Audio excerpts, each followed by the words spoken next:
नमस्कार मंडळी, आज आपण चुलीवर गावरान अंड्याची चटणी भजी बनवणार आहोत। त्यासाठी आपण 2 कांदे चिरून घेतलेले आहेत आणि आपण आता त्यांना तव्यात टाकणार आहे आणि त्यात तेल टाकून चांगले लाल होईपर्यंत परतणार आहेत। चांगले लाल होईपर्यंत परतून झाले आता त्यात आपण अंडे फोडून टाकणार। अंडे आणि अंडे फोडून झाल्याच्या नंतर आपण त्याला चांगले मिक्स करून घेणार आहे।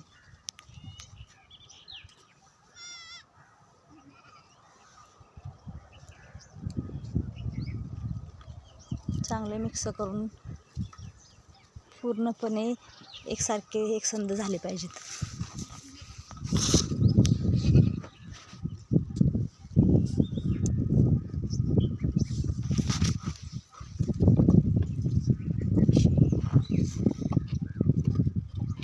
चांगले परतत आलेत, चांगले परतून घेऊ।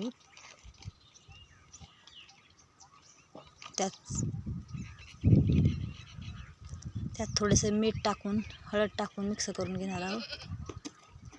मीठ आणि हळद दोन्ही मिक्स केल्यानंतर कांदा चांगला शिजून निघतो।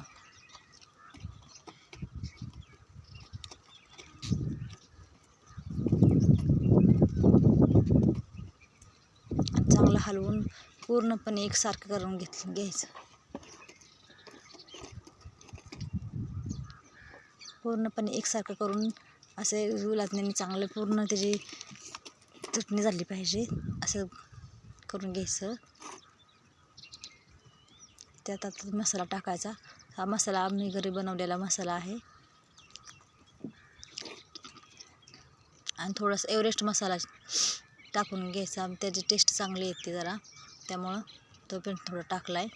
आता थोडं चांगलं मिक्स करून चांगलं तेल सुटेपर्यंत परतून घ्यायचं। आता जर वाटल्यास थोडंसं तेल कमी पडतं त्याचं थोडंसं तेल पण टाकायचं, नाही वाटलं तेल नाही टाकलं तरी चालेल, पण जोपर्यंत त्याला तेल सुटत नाही तोपर्यंत त्याला चांगलं हलवून घ्यायचं मंद आचेवर।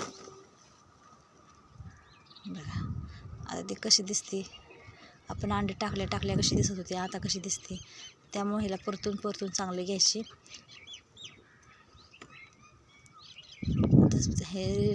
ही चटणी ही भजी चांगली रेडी झाली आहे। तुम्ही ह्याला बाजरीच्या भाकरीबरोबर खाऊ शकता किंवा तुम्हाला जे आवडेल त्या चपाती ज्वारीची भाकरी त्याच्याबरोबर खाऊ शकता।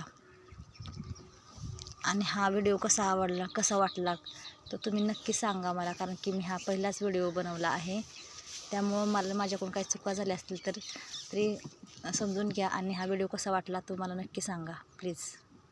धन्यवाद।